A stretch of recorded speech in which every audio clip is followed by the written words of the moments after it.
After my parents divorced, when I was a teenager, I lived with my mother. The divorce was due to constant arguments and a lack of understanding between them. We had to move to a smaller house in a quieter part of town. It was in that house that I experienced lots of paranormal happenings.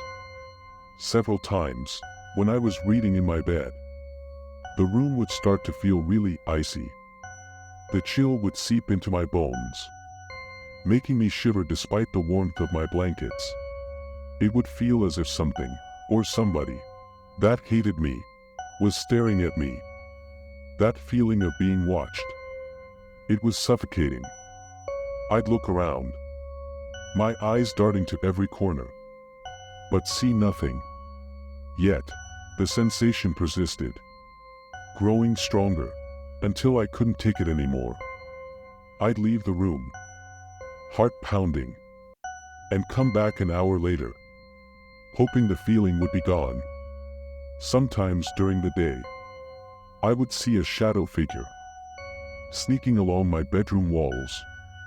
It would dart from one corner to another, never staying long enough for me to get a clear look.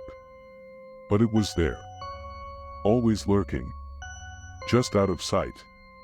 One night, something in the flat pretended to be my dog. I went into my room and heard a deep growl from under the bed. My dog, a small terrier, wasn't capable of making a noise that deep.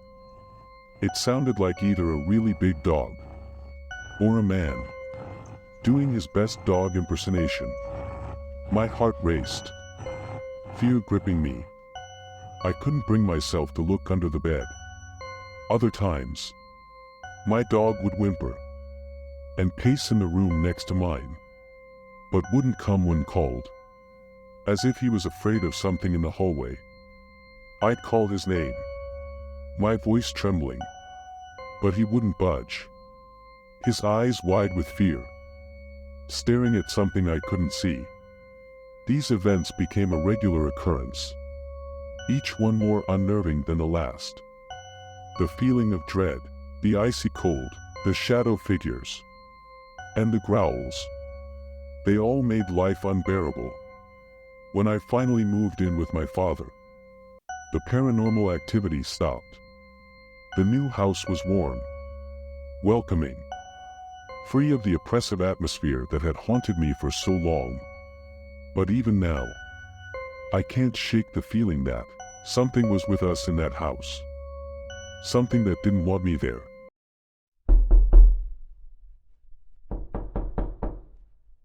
I worked as a psychiatric nurse at a residential mental health facility early in my career. One of our residents was an elective mute, which means he wouldn't, couldn't talk. But there were no medical reasons as to why. He had spoken earlier in his life. Seemed quite normal back then, except for being close to 7 feet tall. He was raised in the deep South. Joined the military at 19. But one night, he vanished. He was declared AWOL, eventually missing, and dead. 10 years later, a 7-foot-tall man walked into a VA hospital emergency room in the Midwest and said to the receptionist, "My name is Marion Duchesne, and I've been dead for 10 years." Those were the last words he ever spoke. He was covered in dust, wearing the same clothes he'd been reported to be wearing the night he vanished. His social security number had not been used. He had no identification on him, but they identified him through fingerprints.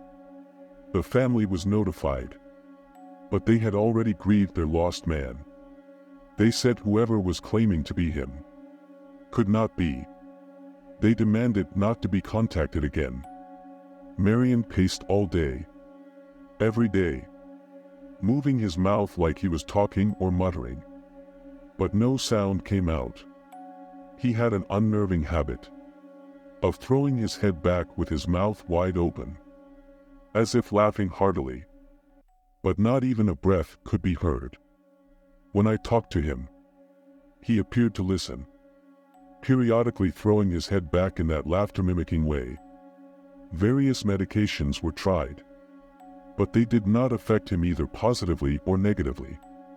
Occupational therapy did nothing, because Marion would just grin, and unless told to stay put, he'd get up and start pacing again. On my last day at that job, the last thing I saw was Marion, pacing in the parking lot, throwing his head back to laugh. Later, I wondered if all along, I'd been dealing with a ghost. All these years later, I still don't know.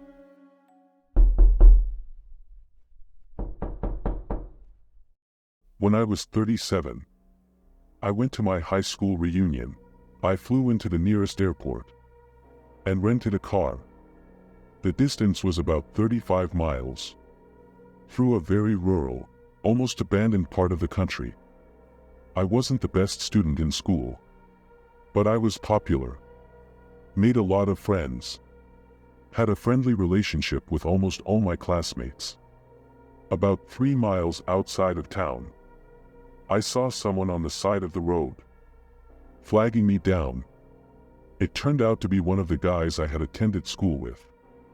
Jim, not his real name.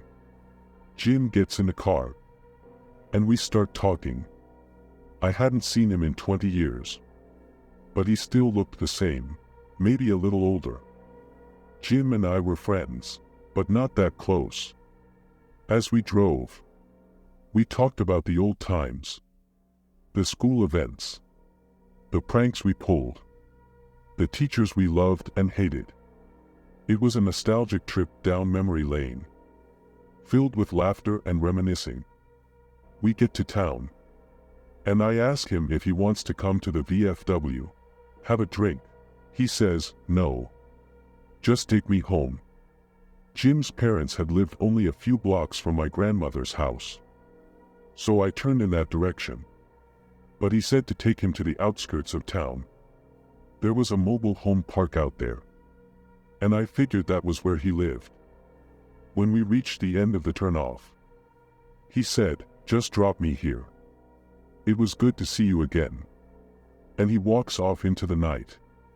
I go to the VFW, meet some of my old classmates. We start to talk. As we're talking about who is coming to the reunion, I mention that I had just picked Jim up 3 miles east of town and had dropped him off. Everyone gets quiet.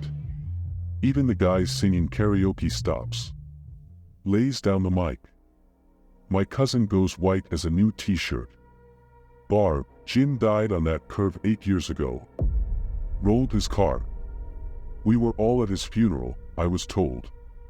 I started to feel really dizzy, and I went out to the car to take some deep breaths. There, on the seat, is the local newspaper, printed 8 years previous, containing Jim's obituary. I still have the paper.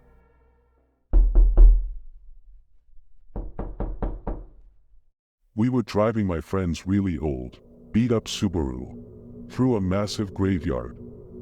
The night was pitch black, only the dim headlights illuminating the narrow path between the tombstones. We decided to stop, curiosity getting the better of us, and walked down a hill, hoping to explore a bit. At the bottom of the hill, we came across a little pond. The water was still, reflecting the moonlight in an eerie glow. As we looked around, we noticed someone sitting on a rock on the other side of the pond. The figure was all black. We couldn't make out any features, other than the fact it looked like a man, wearing an old-style top hat. Stupidly, we waved and shouted, "Hi," expecting some kind of reaction. But he didn't show any acknowledgement. Continued sitting still on the rock, just staring ahead. All of a sudden, he jumped to his feet and started running towards us. On the water, our eyes widened in disbelief, hearts pounding. He was halfway across the pond. when he vanished into thin air. We screamed, the sound echoing through the graveyard, and ran back to the car as fast as we could. The graveyard seemed to close in on us, every shadow dancing with menace. We jumped into the Subaru, my friend fumbling with the keys, trying to start the car, but it wouldn't start. We were panicking, hearts racing, when we heard something banging on the back of the car. It wasn't a constant bang, but every few seconds or so, we'd hear it, like someone was hitting the car with a heavy object. We looked around, eyes straining in the dark, but saw nobody outside. I opened my phone, hands shaking, and started dialing my mom to come give us a boost. But I had no service. None of us had any cell service. We were completely cut off. The next 30 minutes felt like an eternity, spent trying to get the car started, each of us taking turns, turning the key in the ignition.